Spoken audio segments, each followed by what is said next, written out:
Yeah. All right, Samboners. Time to reel it in, baby. Time to reel it in. Happy Wednesday, March 6th. Yes. Holy shit. Damn it. Just when February was going too slow, March is already, holy shit, it's already March 6th. We are going to absolutely wing it here today on this beautiful, beautiful Wednesday in the Samboner hood. Appreciate everybody tuning in to another episode of the Samboner Show. Wrote a bunch of shit down last night. And today, I'm going to pop on and go through it. Because that's what I do. Look, at the end of the day, we're just Samboners out there making the best of each day. Hope everybody's getting ready to get their motherfucking Sambone on. Come on now. Happy Pizza Month. Are you kidding me? Pizza Month. Dude, talk about spring fever, right? Can we talk about spring fever? Like just over the weekend? Oh my God. Look, things are starting to finally look up. You just absolutely gotta love it. Like Sunday, 65 and sunny. Like, call me a little bitch, honestly. Really, call me a big little bitch. But like, we come from like the weathering the four seasons, and coming off a banger of a summer, and even the fall. Like, playing golf in the fall is my favorite time of the year to play golf. Crack open some beers, listen to some tunes. There's no better time than fall golf. That said, like, we shift right into winter, late November. We're talking December, January, February, like these 3-4 months. And it's been a fucking shitty winter, in my opinion. And probably they're all shitty winters. And again, like, I love the winter, but like, give me 3 feet of snow. Snow me in for 3 months. Honest to God, I can't just continue to sit here and just watch it get colder and rain and this, that, yeah, whatever. You know what? I'm going to quit bitching because, look, there's just better days ahead. I got that spring fever. And a couple days from now, we're going to be forward on the clock ahead. We're going to gain an hour to lose an hour. And I will take that trade any day of the week, right? It's going to start getting darker at 7. Before we know it, like I mentioned last week, we're going to be clanging them and banging them on the beach until hopefully 9 o'clock at night. Because those are the days, baby. Those are the days. Hope everybody is having a beautiful day out there. And again, I'm going to wing this episode. No guest this week. I got a couple potential prospects on the list, but that's all right, man. We need a studio. I think like it would be much better to bring on guests each week if I actually had a studio. Unless people want to come over to my house and crowd into my 8x8 office space that has a treadmill, a printer. I mean, what you see is what you get here, Samboner. But we're making the best out of nothing. And like I always say, it's a beautiful time to be a Samboner. Appreciate everybody tuning in. Shout out to our good friends at Not For Long Media doing their thing. Jack, Colin, Bryce, Jana, the entire crew here is just, hungry and committed and continues to do all good things here, firing on all cylinders. Can't thank you enough for all the support. Shout out to our good friends over at the Philly and the Burbs Compass team right here in Upper Dublin, the Promenade, holding things down, all things Montgomery County, all the outskirts of Philadelphia, the city, a very nice little boutique real estate agency. I believe they do some marriage counseling or some divorce counseling. I'm not too sure about that, but just overall, a great crew. Adam Brown and his team continue to do unbelievable things here in the Philadelphia market, the outskirts. I believe they were honored in 2023 as one of the top producers in the real estate game. So again, can't thank you enough for all the support. True Samboners at heart. Give those guys a look. Give those guys a listen. I'm telling you right now, you're in good hands with the Philly and Burbs team. And last but not least, the original Fudge Kitchen. As always, nothing but a ton of support coming out of the original Fudge Kitchen team. Like I always say, baby, it's that time, the chocolate, the vanilla, the peanut butter, the last thing I need. But you know what? It's always nice to indulge in some Fudge Kitchen or some saltwater taffies from time to time. So shout out to the original Fudge Kitchen, fudgekitchen.com, doing your thing. So here we go, baby. Here we go. For the first time in the history of Samboners, Samboner Nation, we rolled out Pizza Month. Can you believe it? Like, I don't know why it took me so long. Like, again, right? We're true Samboners at heart, But at the end of the day, this whole Samboner thing has completely gone off the rails, right? I think if we pulled 100 people to give their definition of a Samboner, I think we'd get 100 different answers. And that's just a beautiful thing. And that curiosity piece has always been there and will continue to always be there. A good amount of new followers continue to come in and kind of try to get an understanding of what's going on here in the Samboner world. No dumb questions here. There are no rules in Samboners. All we can do is just emphasize, get out there and drop a heater, drop a Sambone, show us what you got, because at the end of the day, it's all about these beautiful personalities and these beautiful characters that just continue to, come through and, become part of the Samboner culture. And really, at the end of the day, it's all about family, fun, sports, travel, what to do, where to go, where to eat, go on the quest for the best, right? Embrace the debate, right? Embrace the debate. And look, I got to be honest with you, like Philadelphia, more so Philadelphia, maybe the suburbs will start to latch on. I think like from a suburb standpoint, when it comes to pizza, like you're still just kind of going to fall into that traditional like pizza shop, Randazzo's, Sciano's, Giarco's, Maiarco, whatever, the whole deal. But like, it's your traditional, just regular style pizza. But now things are starting to get a little fancy, especially here in Philadelphia. And in towns like Fishtown, where you got like Pizzeria Badia and a couple others. Like I'm not up to speed just yet, but there's a good amount of comments that popped in when we officially announced Samboner's Pizza Month. And again, like there is gems out there, but like, there's like an oversight, right? Because we as Philadelphians live in the sandwich, quote unquote, capital of the world. I say it all the time. I'm a dork, but at the same time, like that's what it is. Philadelphia is a sandwich town. Hoagies, hot roast pork, chicken cutlets, burgers, fried chicken, like you name it. Like we are all about getting our Sambone on, but like I said, like it's quickly becoming, and I sat down with Danny from Angelo's and discussed this. Like he even said it, like, dude, Philadelphia is becoming a pizza town, right? And there's so much opportunity for growth here when it comes to pizza. And there's a ton of places in Westchester. I'm sure there's a ton of places in Delco, like I said, Fishtown, Center City, and the outskirts, Kensington, even. Like I started looking up these places like Sambo Nation. I can't hit them all. I really cannot hit them all. I did kick things off at a real nice spot in Old City, which was not doing that great. Like the I don't know if it's the crime or just like the situation that we continue to kind of climb out of. But like my first job out of college was in Old City. Shout out to Marathon Printing. Shout out to Bill Shapiro, my boy. And looking back on it, I don't know, now 25 years later, like, you gotta be careful, man. Watch your back, Samboner. But the Angelo Pizza, like, holy shit, dude. What a great spot. Angelo's an unbelievably great dude.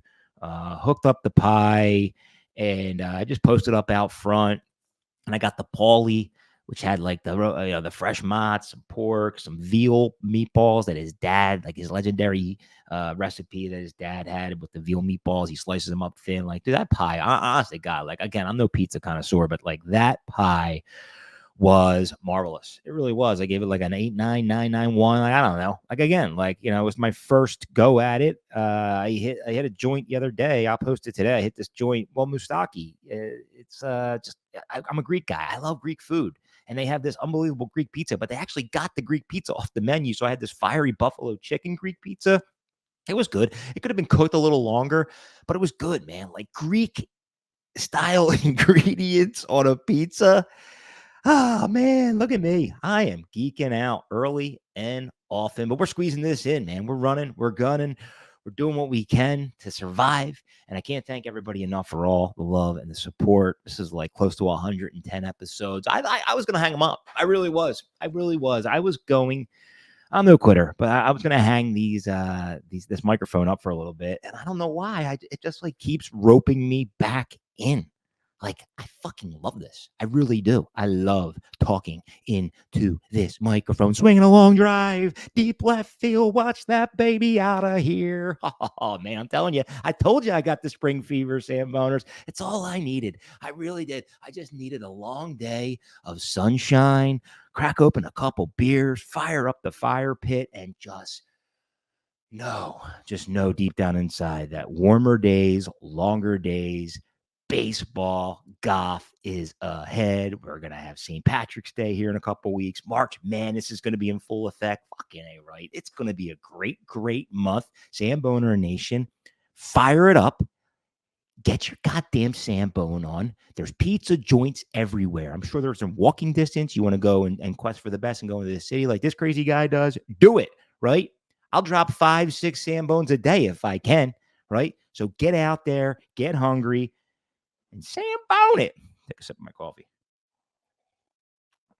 Oh man! And speaking of which, like I have that golf fever. I really do. I got that golf fever.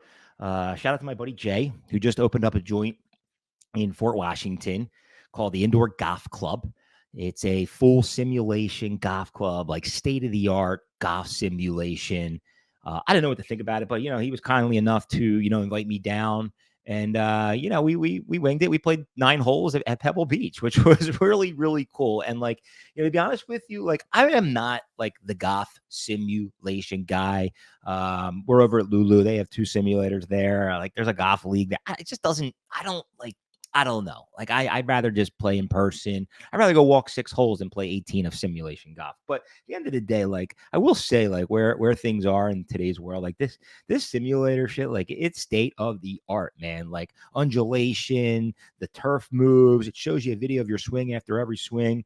And I really do think, like, it's like 95% legit. Here's the only downfall for me, to be honest with you. And, at Lulu, you will not do this, right? We don't have time for this. But, like, the people that are really into this golf simulation, and nothing to take anything away from Jason in this business, I wish you the best. And I think that you're going to do great things here. And it's just really cool to see, like, new businesses popping up like that. But, like, the putting, like, I just don't.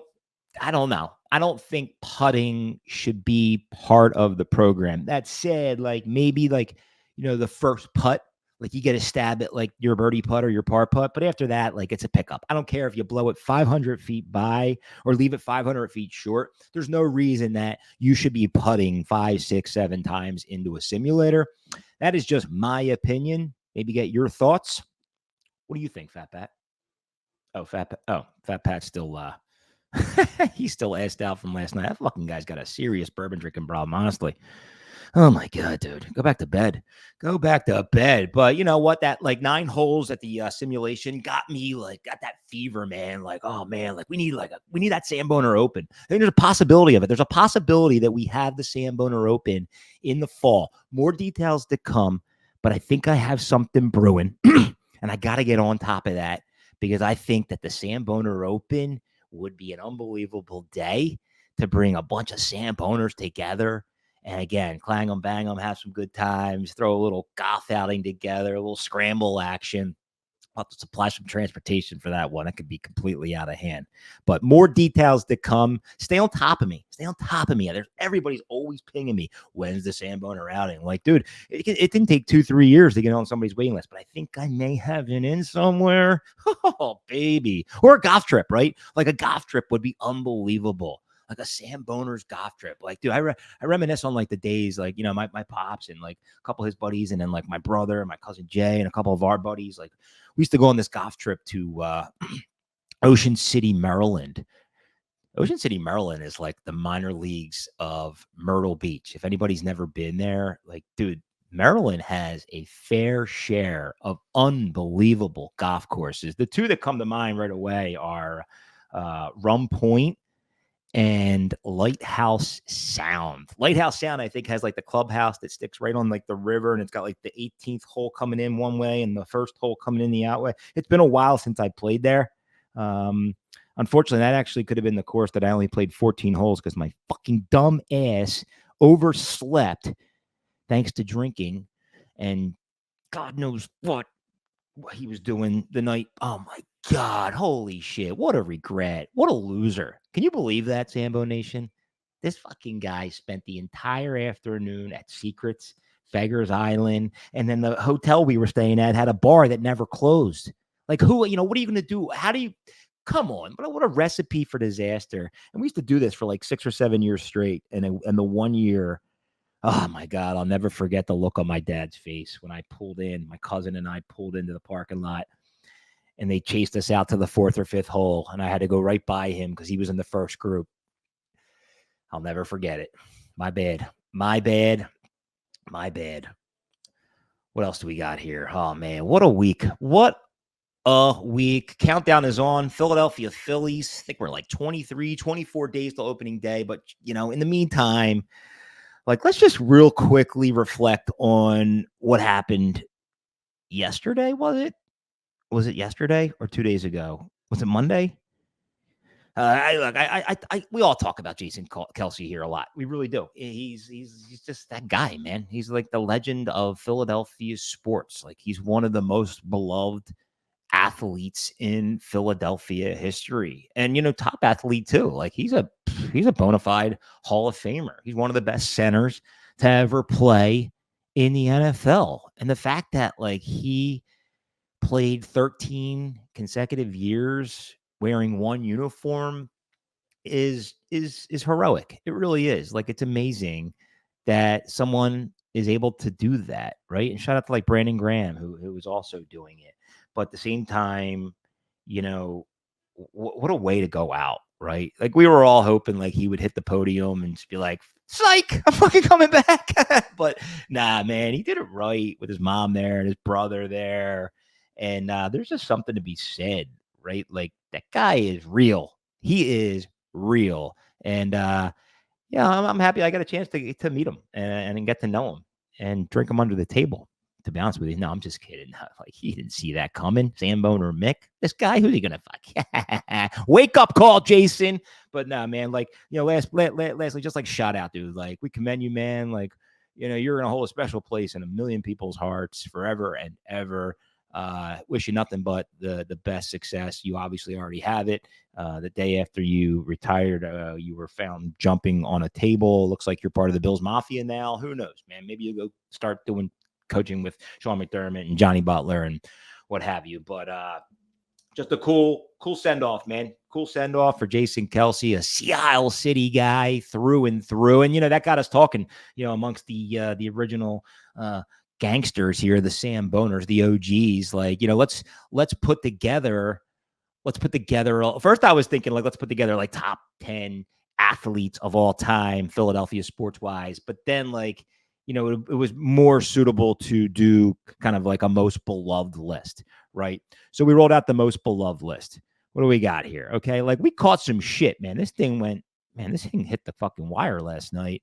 I'm that crazy guy, replying back and commenting, but I did it while everybody was getting showered and tubbed and whatnot. So, you know what? We're doing it, man. We're doing it. Look, I'm squeezing this in right now because later we have 3 freaking basketball games, two dance classes, a reconciliation that was rescheduled. I don't even know how we're doing it. And whatever, man. Just making the best of what we can do day in.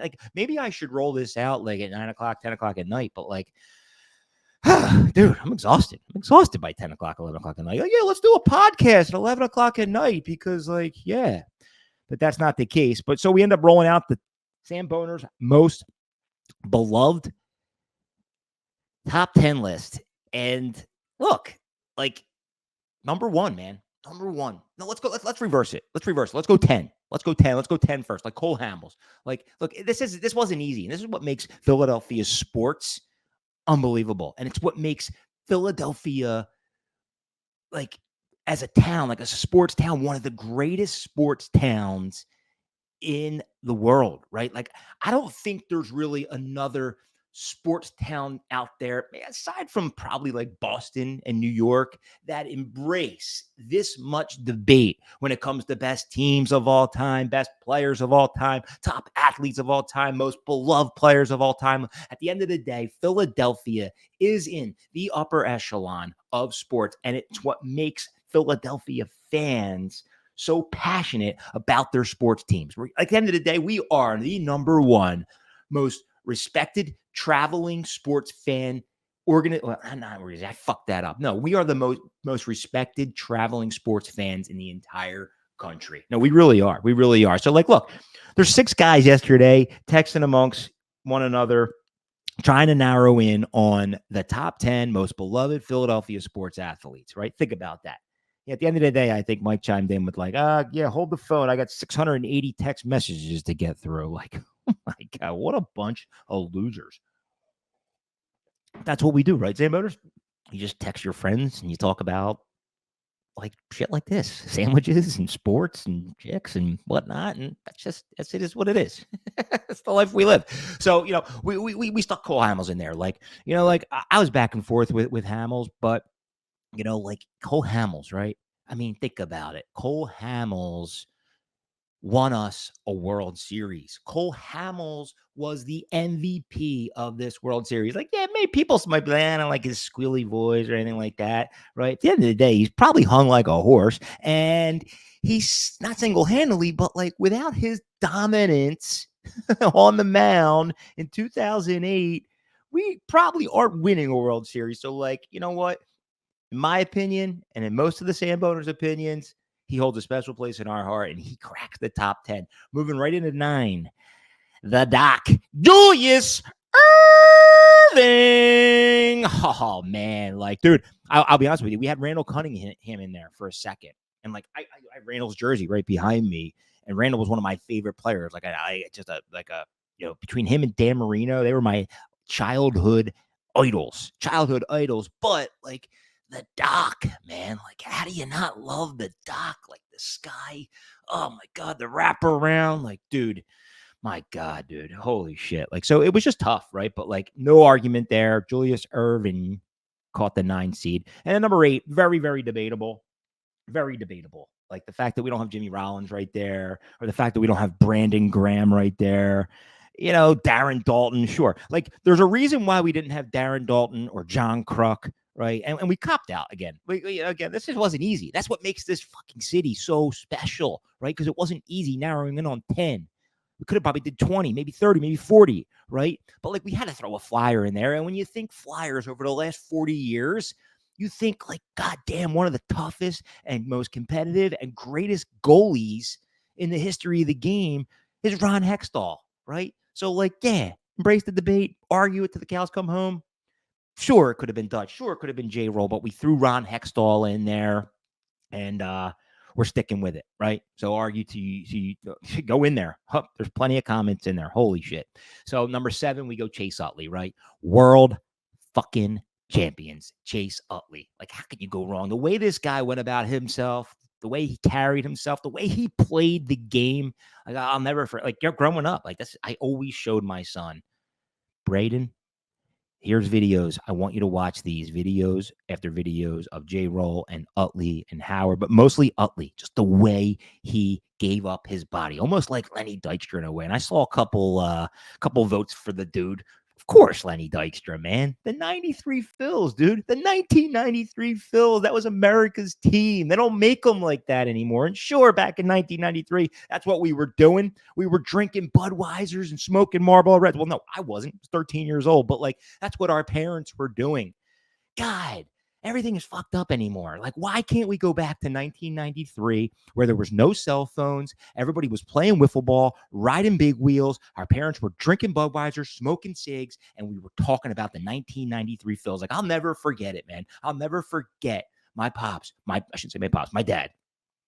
He saved every single cover of every single Daily News throughout that entire 1993 run and posted them up on the wall. So when people walked into our living room, every single cutout of the Daily News throughout that entire 1993 run was stuck to our wall. It was like a gigantic collage of every single front and back cover of the Philadelphia Daily News.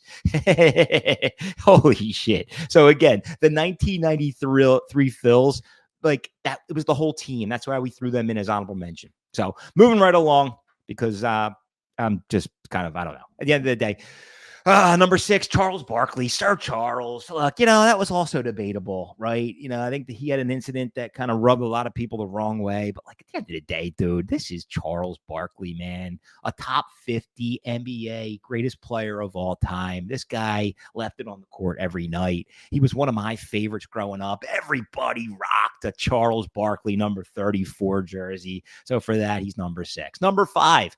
Oh, man, hang in there, Samboner. We're going to get through this. You heard it. You heard it during Jason Kelce's press conference. The biggest dick in Philadelphia went up to the guy with the biggest balls in Philadelphia and called the Philly at one of the greatest times, which now goes down as one of the greatest plays in the history of Philadelphia, the history of the Philadelphia Eagles. We're talking statue because of one play, one call at one shining moment, and they nailed it. And for that, big dick Nick Foles, I don't care if he doesn't live in Philadelphia anymore, will hold a special place in all our hearts for the rest of our lives. Like, there are a lot of people in the comments saying that he should be number one. Now, granted, that's tough, right? The fact that he would be number one just because he just had that one career year that just shocked everybody. Like, nobody knew in a million years or thought in a million years that we had a chance to win the Super Bowl with Nick Foles. But man alive, was he also hung like a horse, and he also proved us wrong. So again, holy shit.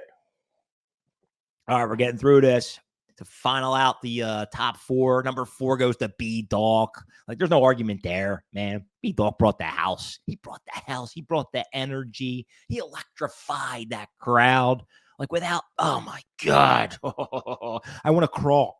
I want to crawl through my office right now. Like, even just saying B-Dog or Brian Dawkins, like, there was a couple of G's that wanted B-Dog 1, right? Like, shout out to Fried Uns. He fucking loves Brian Dawkins. Like, who doesn't, right? But, like, the energy and just the way that, like, he gravitated towards the crowd. Oh, man. Now, here we go. Here's an interesting one at number 3, right? Here's an interesting moment. We got a little bit of shit for this, right?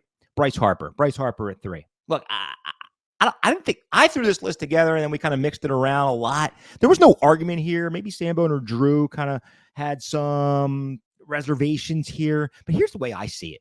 Has there anybody in the history of Philadelphia sports come into this city and has, like, quickly embraced this town the way that Bryce Harper has? Like, the way he plays, like, he brings that kind of, like, that Utley mentality, but then just, like, the whole, like, Philly fanatic, like, bat, gloves, socks, shoes, and just, like, dude, the guy's a wrecking ball. But, like, he said it himself, I wish I played my entire career here. Like, could you imagine?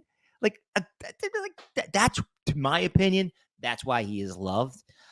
God forbid, I hope he continues to remain healthy, and I hope he smashes the goddamn cover off the ball this year, because I know one thing's for shit sure. This fucking guy wants a ring. And for that, he's one of the most beloved players right now. And then last but not least, the last final 2, and this is debatable, right? And especially coming off a week that we will never forget, in honor of Jason Kelce. And now June 2nd, 2023, I'm told will be honorary Jason Kelce Day. I'm not sure. Maybe that's just down the shore.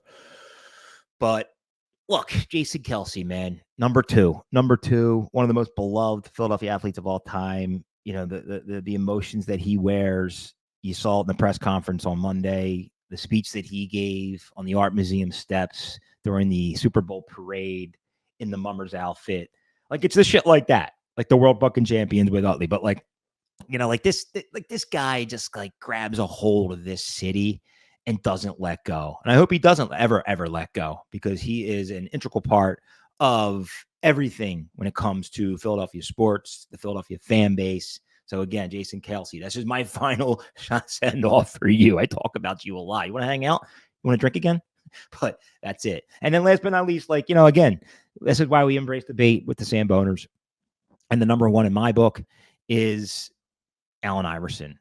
Again, like, Allen Iverson, like, this is a guy, a 6-foot guard from Georgetown University, number 3, Allen Iverson, like the underdog, the gangster. Oh my God, he put this fucking city on his back. And what he was able to accomplish. And granted, we didn't win the NBA championship, but this guy at 6 foot nothing, 100 and nothing, took the NBA over by storm. Came up short against Kobe Bryant. Shout out to Kobe Bryant. another Philadelphia legend, Shaquille O'Neal. Oh, man, I'll never forget it, man. Like going to that in 2001, 3 games that year. And I remember spending like $350 on a ticket to one of the NBA Finals games. And like the way that this guy just kind of brought everyone in, kind of like B-Dog, kind of like Harper, Kelce for sure. But like this guy did it first, right? He left it all on the court. He was the answer. If you don't have love for Allen Iverson, I'm sorry, but you are not a Samboner. You really aren't. So with that said, man, that's our top 10. I hope everybody enjoyed it. More lists to come. Lists are great. Lists are fucking great. And again, man, there's just no better sports town than Philadelphia. And I'm sure there's people in New York and Boston and maybe some other cities that talk about sports the way we do. But like, it's just beautiful. It really is. It's beautiful that we can come up with this list, struggle to get through it.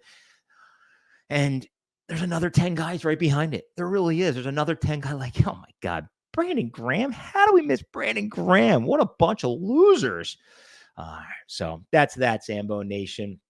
I don't like to keep it too long here. 31 minutes. Oh my God. How do I just fucking talk for 31 minutes? What else, man? What's on tap here? Yep, that's it. Youth basketball wrapping up. My 7-year-old phenom went undefeated, led the league in scoring. We got a couple playoff games coming up here for the girls, the boys. Just binge watched this show on Hulu called The Bear with Lip from Shameless. You know, Lip, Samboner Lip. The Bear was good, man. The Bear was good. Season 1 was great. The first 3 or 4 episodes of season 2 were a little slow, but damn, picked up good. The finale was unbelievable. And on the Samboner scale, I give that show an easy 8. No, I'll give it like a 9.1. I think it won some award. I'll give it a 9.1 on the Samboner scale. Happy Pizza Month, Sambo Nation. Let's fucking get after it. Let's Sambone our goddamn balls off. And let's have a month. Samboner out. Love y'all. Know that it's worth it when the neon's inside. My mouth starts to water. My knees get weak. I post it up on Insta so that everyone